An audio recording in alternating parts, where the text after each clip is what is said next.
സംഗീത മേഖലയിൽ തന്നെ നിലനിൽക്കണമെന്ന് അച്ഛൻ നിർബന്ധിക്കുകയോ പ്രോത്സാഹിപ്പിക്കുകയോ ചെയ്തിരുന്നില്ലെന്ന് ഗായകൻ മുഹമ്മദ് റാഫിയുടെ മകൻ ഷാഹിദ് റാഫി പറഞ്ഞു. ജിദ്ദയിൽ സംഘടിപ്പിച്ച റാഫി നൈറ്റിലും ഷാഹിദ് റാഫി പങ്കെടുത്തു. ലോകത്തിന്റെ ഏത് ഭാഗത്തു ചെന്നാലും മഹാനായ ഒരു കലാകാരന്റെ മകനാണെന്ന പരിഗണന ലഭിക്കുന്നു എന്നതാണ് താൻ അനുഭവിക്കുന്ന ഏറ്റവും വലിയ സൗഭാഗ്യമെന്ന് അനുഗ്രഹീത ഗായകൻ മുഹമ്മദ് റഫിയുടെ മകൻ ഷാഹിദ് റഫി പറഞ്ഞു.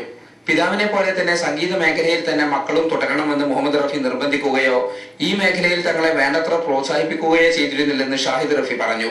ബിസിനസ് ആവശ്യാർത്ഥം ജിദ്ദയിലെത്തിയ ഷാഹിദ് റഫി വാർത്താ സമ്മേളനത്തിൽ സംസാരിക്കുകയായിരുന്നു. ഷാഹിദ് റഫിയുടെ സന്ദർശനത്തോടനുബന്ധിച്ച് പ്രത്യേകം ക്ഷണിക്കപ്പെട്ട സദസ്സിന് മുമ്പിൽ മുഹമ്മദ് റഫിയുടെ ഗാനങ്ങൾ കോർത്തിണക്കിയ സംഗീത സന്ധ്യയും സംഘടിപ്പിച്ചിരുന്നു. പാടാറില്ലെങ്കിലും സദസ്സിന്റെ നിർബന്ധത്തിന് വഴങ്ങി ഷാഹിദ് റഫിയും പിതാവിന്റെ ഒരു ഇംഗ്ലീഷ് ഗാനം ഉൾപ്പെടെ 3 ഗാനങ്ങൾ പാടി.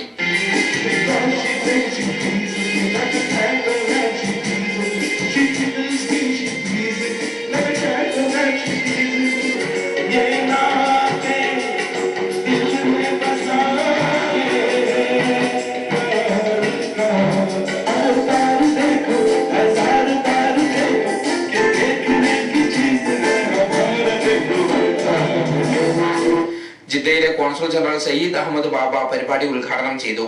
ഷാഹിദ് റഫിയുടെ സുഹൃത്തും ഗായകനുമായ ഹക്ക് തിരൂരങ്ങാടിയാണ് പരിപാടിക്ക് വേദിയൊരുക്കിയത്. ജിദ്ദയിലെ പ്രമുഖ കലാകാരന്മാരും പരിപാടിയിൽ പങ്കെടുത്തു.